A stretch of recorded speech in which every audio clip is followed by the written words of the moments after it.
It's time now to check crop progress on KRVN. I'm Steve White. Let's start with soil moisture. Some good news there. 49% of Nebraska topsoil does continue to rate short to very short. Again, just under 50% there. However, if we go back 2 weeks, 75% of the state was short to very short. So big improvements from a couple of weeks ago to last week. From last week until now, little change despite several showers that have popped up. Subsoil moisture, 55% short to very short. Looking at Kansas now. 2 weeks ago, Kansas was 39% short to very short on topsoil moisture. Now that stands at 23%. So again, a nice improvement. Still, at least in the Cornhusker State, about half the acres have adequate moisture and about half do not. And 56% of Nebraska pasture and range conditions rating poor to very poor. So the majority, over half of Nebraska pasture and range conditions in that poor to very poor category. So while we have picked up that rain, we still have some work to do. Kansas faring much better with just 14% of pasture and range rated poor to very poor. Drought continuing to affect cattle producers in both states. Looking at the national numbers, corn now 93% planted, 78% emerged across the Corn Belt. 69% of that rates good to excellent. Moving to soybeans, 84% of beans planted nationwide, 63% have emerged. Checking crop conditions, soybeans rating 67% good to excellent across the country. Looking specifically at Nebraska now, 90% of corn has emerged, so we are ahead of the national numbers and ahead of the state's 5-year average. Just 4% of corn in the state rating poor to very poor. 28% fair, 68% good to excellent, so again mirroring the national numbers. 77% of soybeans in Nebraska have emerged.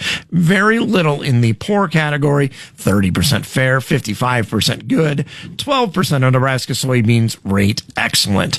Kansas just a little bit behind with 73% of corn that has emerged. And like Nebraska, it rates pretty well with 66% good to excellent. Kansas soybeans rating 72% good to excellent.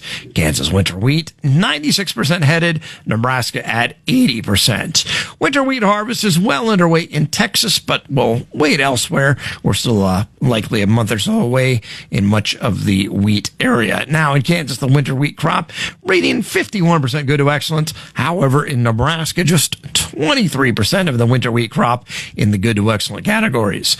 Oats now planted and emerged in Nebraska. Kansas, they had 2.8 days suitable for field work in the last 7. Nebraska had 4 days. Again, that's a sign of the rain that we've had kept producers out of the field, although I'm guessing not a lot of complaints about the fact that we got some very much needed rain. And now it looks like we're probably going to have a few warm days where you can get out in the field and get some work done. And producers, a note, the USDA is currently collecting information about this year's crop for upcoming reports, the acreage and the grain stocks reports.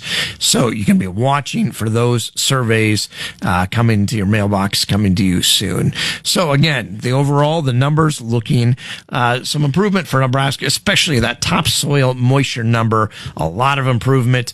75% of the state was short to very short just 2 weeks ago. Now, most of Nebraska does have adequate moisture, but really we have to kind of check that with a fine-tooth comb because it is right about 50%. So still about half the acres in Nebraska are rating short to very short. Crops have been planted. Crops are emerging. Crops rating about 2/3 good to excellent. So all in all, kind of a mixed report. Some good numbers in terms of what has been planted and emerged, but the moisture, that's still something to be watching despite those recent showers. So that has been a check of crop progress for KRVN. I'm Steve White. Thank you much, Steve. This full check of the crop progress report on KRVN is sponsored by Servitech, the nation's largest independent crop consulting and agriculture company.